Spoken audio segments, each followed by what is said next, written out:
নমস্কার, আমি Rayesh ji, KP Vedic astrologer and reiki master teacher. আজকে আমি এই দুর্গাপূজার সময়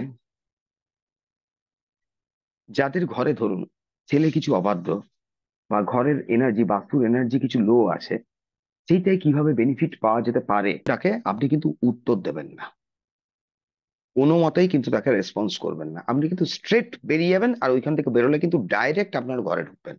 মাঝে কোথাও আপনি দাঁড়াবেন না।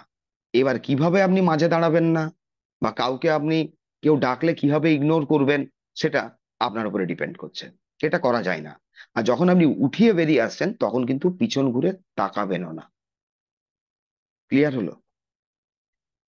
যে গাছের নিচে এখানে ষষ্ঠী পুজো হচ্ছে ওইখান থেকে আমাকে মাটিটা তুলতে হবে, সাদা কিংবা হলুদ কিংবা লাল রুমাল বা সিল্কের কাপড়ে ওটা নিয়ে আপনাকে আসতে হবে। ঘরের কোনো মহিলা করতে পারলে সব থেকে ভালো।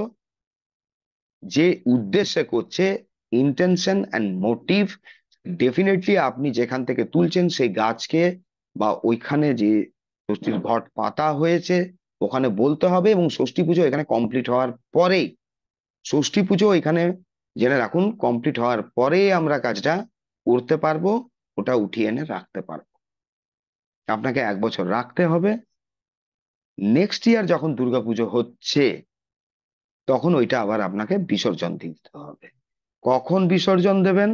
নেক্সট ইয়ারে যদি আবার আপনি এই রেমেডিটা করছেন, রেমেডিটা করবেন, তার আগে এই বিসর্জন দেবেন না। আমি পুরো ব্যাপারটা বলে যাচ্ছি।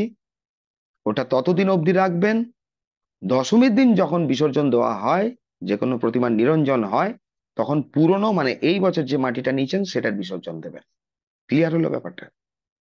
এইভাবে এই রেমেডিটা করুন। এর পরের এই ভিডিওটায় খুব মনোযোগ রাখবেন।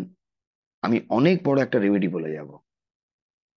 রেমেডিটা টোটালটাই আপনাদেরকে করতে হবে। অন্ততপক্ষে যদি ঠিকঠাক ভাবে করতে পারেন, কেউ আপনার জীবনে কোনোদিনও ক্ষতি করতে পারবে না। অন্ততপক্ষে একটা বছর করতে পারবেন, আমি সিওরিটি দিচ্ছি।